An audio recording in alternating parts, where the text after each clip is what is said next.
85. Chapter 10, Processing the U.S. Spousal Visa.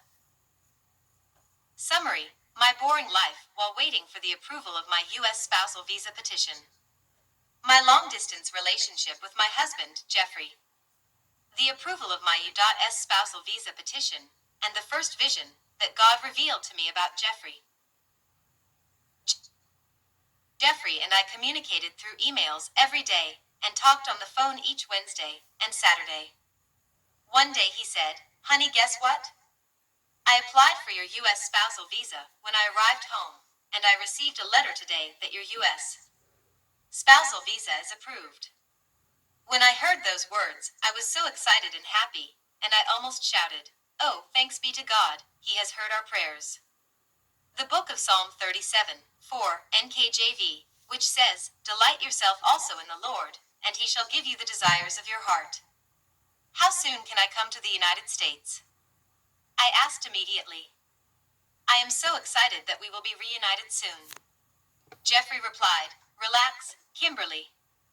You will get here, but it still will take a little while yet." When I heard those words, I again became very frustrated. I was reminded that one of my friends had told me it took at least a year for her to join with her husband. We had been emailing and talking on the phone so much that I thought I might be running out of words.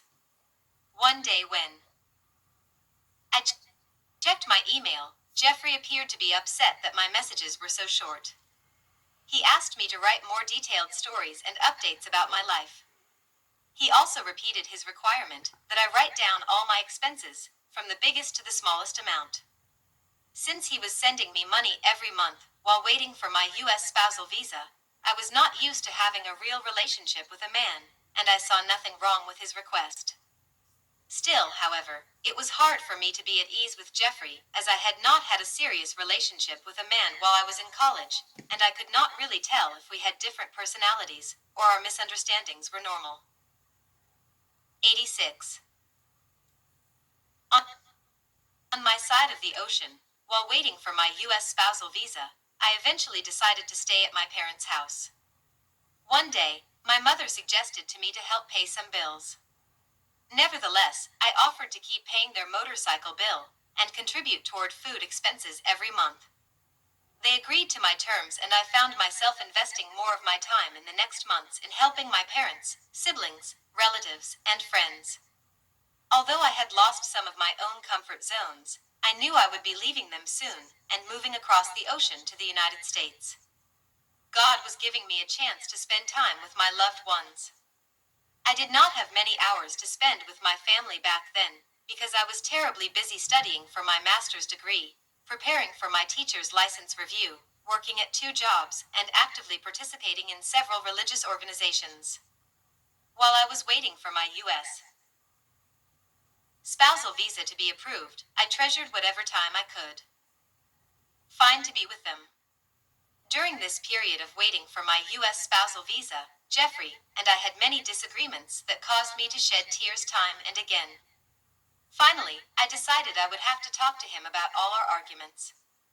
During our next telephone conversation, I brought up the matter. "Honey," I began, "I do not know if I should come to the United States if we are going to constantly argue." I was expecting him to comfort me and reassure me that all would be calm and pleasant. Instead, he began to yell at me. "What? Why will not you come to me? Do you not love me? Are you afraid that I will not be able to support you?" "No, that is not the reason at all, Jeff," I replied. "Of course, I love you. That is why I married you." I did not tell him the truth about the vision that God gave me that Jeffrey would abuse me time after time. However, I was beginning to wonder if he had been telling me a lot of lies about his personal life and his income.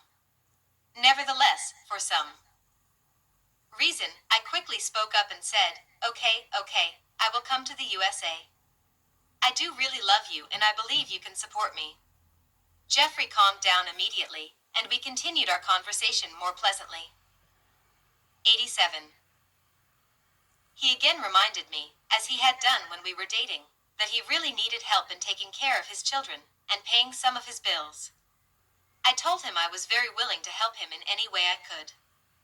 That was my responsibility as his wife and my promise to him. Additional Bible verses.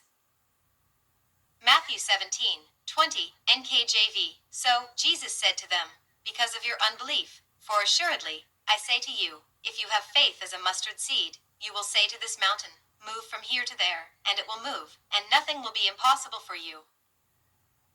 Hebrews 11:1, NKJV. Now faith is the substance of things hoped for, the evidence of things not seen.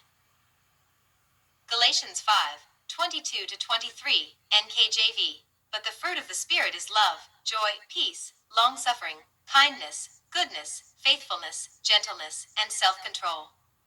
Against such, there is no law. 88.